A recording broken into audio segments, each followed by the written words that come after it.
Were there any people who wanted to make statements this morning? There are, Your Honor, and I think I have an order here that we can proceed with.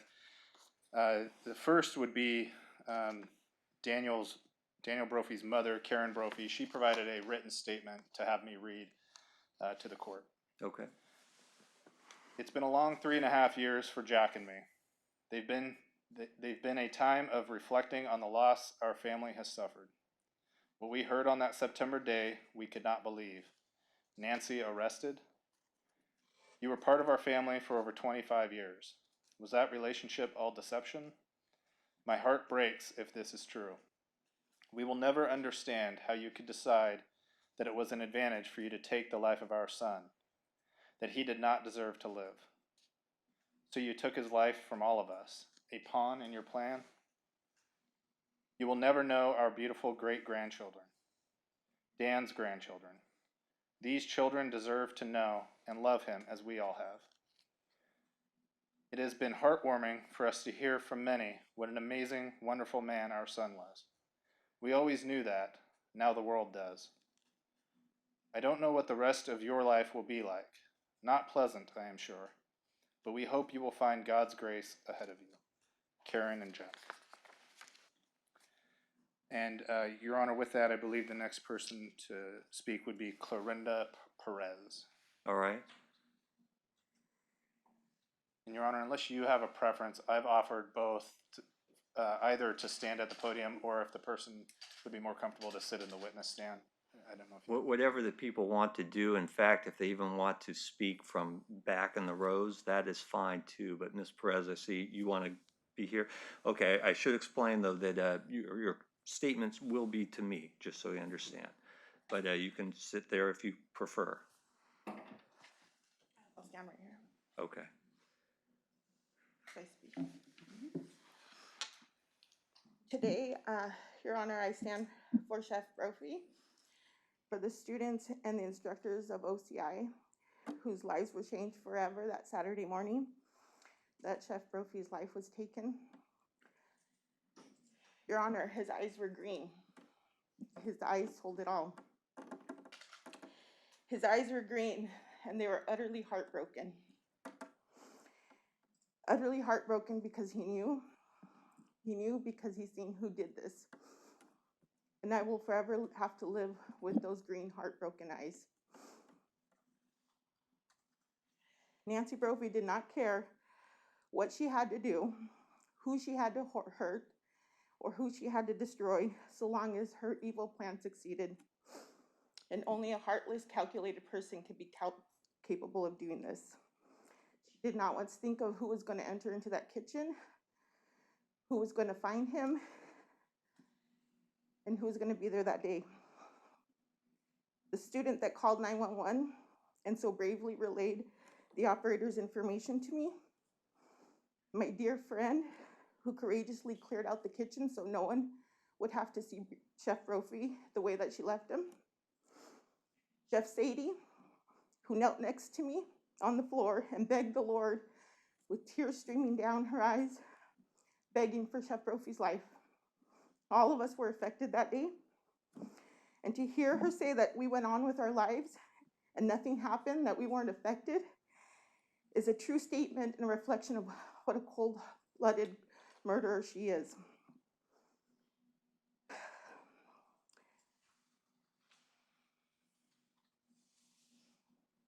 Chef Brophy will continue to live on. He will continue to live on in all the hearts of those that knew and loved him, and his memory will never die. Your Honor, thank you for your time. Thank you. Your Honor, we have a couple of family members joining us on WebEx. I would like to ask if Bill Brophy or Rob Brophy would like to make any comments. 1 second, Judge. I'll need to unmute them because they're not able to unmute themselves. All right, hold on for just a minute. You're currently muted in the courtroom, so wait for just one moment. Okay, we'll start with Bill Brophy. If he would like to make a statement, we can put him up on the screen as well. All right, Mr. Bill Brophy, did you wish to make a statement? Oh, 1 second. Sorry, Judge. Pull, There we go. I need a minute to pull up my screen. Okay. Are you unmuted? Yes, we can hear him. We can hear Mr. Bill Brophy. Are you unmuted, babe? Um, Often in the morning, I ponder the fact that I will never see my brother on this earth again. I will never get an opportunity to go mushroom hunting with him. There will be no more yeasted waffles at family gatherings. Because of your most selfish act, we have all experienced a great loss. Even if you are not willing to admit to all of us what you did, I hope you can confess to your maker. Whatever time you spend in prison is nothing compared to an eternity in hell. Thank you. Okay, I'm gonna go ahead and mute Bill Brophy. Who is the next person, Mr. I'll Overseer? just check with Rob Brophy to see if he would like to make a statement. Rob Brophy. Okay, give me just 1 second. Okay, I have Rob Brophy unmuted, Judge. And Mr. Rob Brophy, you don't have to make a statement. You can if you wish. Did you wish to say anything? Your Honor, I appreciate the opportunity, but I'm just going to pass. Thank you. All right, thank you. And Your Honor, I just want to ask if there's anybody on the WebEx, the family members that were on WebEx that we did not give an opportunity to. Okay, give me just a second. We have it set so they cannot unmute themselves, so I will change that. Okay, so if there's anybody on WebEx that is associated with the Brophy family, they can now unmute themselves.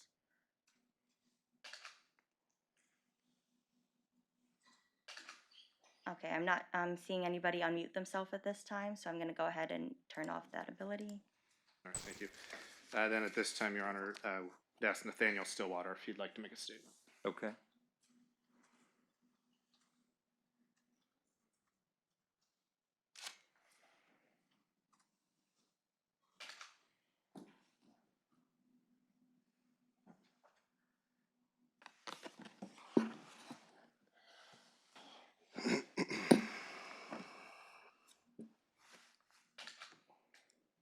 The years of deceit have spanned decades. From learning that your solution to my father being married to my mother was, I can fix that, to years of payroll and tax fraud that you waged on your employees. You've always thought you were one step ahead. Your largest financial contribution in the latter years was sending my father off to work an extra job so you could continue to pretend to be an author. My father possessed more knowledge, depth, accomplishments, recognition, and joy in life than a person as shallow and self-serving as yourself are capable of. Instead of rising to the occasion, facing life's challenges head on, and contributing in a meaningful way, you opted to lie, steal, cheat, defraud, and ultimately kill the man that was, for some reason still unbeknownst to me, your biggest fan. You executed my father in an act of cold-blooded, premeditated murder, the man that did everything for you. Cooked your meals, washed your clothes, accepted your sedentary nature, supported your failed endeavors, and brought you into the warm embrace of our family. Your repayment for decades of dedication, trust, and love? To plot his murder on Christmas Eve, while in the presence of his parents and grandchildren. Pain you have delivered to us is immeasurable. Your theft of a parent and grandfather for such selfish reasons is unforgivable. You were, to borrow from your catalog, the wrong wife. Lying at the bottom of a river or buried in the earth somewhere is the instrument you use to destroy lives. Not only the life of the man that loved you unconditionally, but those of my grandparents that offered you acceptance and support, of my wife that took solace in knowing there was family on this side of the country to help support our growing family, of my eldest daughter who was beguiled by your feigned displays of nurturing, of the son my wife was 5 months pregnant with on the day he was murdered, who would have surely been my father's greatest admirer, and our youngest child who will never even know your name. You are a monster, and I am ashamed that I have to admit to my children that people like you walk amongst us, undetected, until the moment best serves to let narcissistic personality traits devolve into those of a full-blown sociopath. Unburdened by morality, empathy, compassion, and decency, you chose to extinguish the life of someone capable of giving all of those things to the many people that surrounded him. You lived in the shadow of a great human being. Instead of acknowledging your shortcomings and redirecting your delusions of grandeur, you chose to deprive this world of a teacher, a father, a grandparent, and someone who served as an inspiration to the countless lives he touched.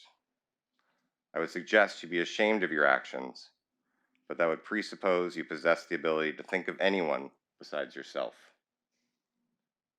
In the words of Gabriel Garcia Marquez, there's no greater misfortune than dying alone.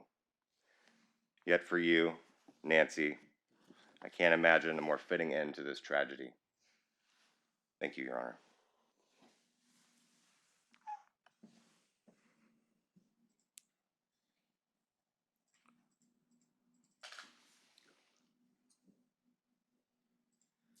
Your Honor, I believe that's everybody who wished to make a statement today. We do have the issue still of restitution. We are requesting that restitution be set over for 90 days, but that we actually set a date for that hearing to happen, and we're Okay. requesting 2 hours for that hearing. Okay. I think we're trying to work out a date that works best, but of course we need to check with the court to see what works for the court within 90 days as well. Sure. I would say a Friday is probably going to be the best day. All right. And so no one else then to speak for the state, I don't believe so, Your Honor. defense. Your Honor, the defense has nothing to add. All right. Well, I do want to say to the family and friends of Chef Brophy, as he came to be described during this trial, I can't imagine what it's like to go through years of waiting to find resolution in this case. Although I never knew him, I did learn a lot about him through the various witnesses that testify. And I know that Karen Brophy said it was heartwarming to hear from them, because I think the thing that you can take away, which I hope gives you some small measure of solace, is that he was a mentor and a teacher to many and had an impact over a lot of people's lives. And hopefully they will turn and have an impact on others themselves as they teach. The impression I came away with was that he was a man of quiet dignity. And so I hope that this at least will bring some level of closure to you. Mrs. Brophy, if you can rise for sentencing. In Oregon, for the crime of murder in the second degree, the sentence is a life sentence. I'll order that you be considered for parole after 25 years. And we'll leave open restitution for 90 days. I will let you figure out, I know you want to pick a date right now, so we'll figure that out. I will waive other fines and fees given the lengthy prison time. You can have a seat and we'll figure out the, yes, Mr. Overstreet. Sorry, Your Honor, I didn't cut you off. There's still the issue of the gun minimum. This was charged with firearm language attached, and the jury did find that a firearm was used in this crime. And so we'd ask that the judgment reflect ORS 161610, which is the 5-year mandatory gun minimum for use of a firearm. We just ask that that be reflected on the judgment. That clearly runs the first 5 years of the sentence, so it doesn't add anything or change anything. Sure, and it'll reflect that in this being a murder case, the state will create the judgment for my signature, Right. which of course defense will get a chance to look at as well. As far as 90 days, I've just mentioned that a Friday would be the best day. We'll give you some options in just a moment here.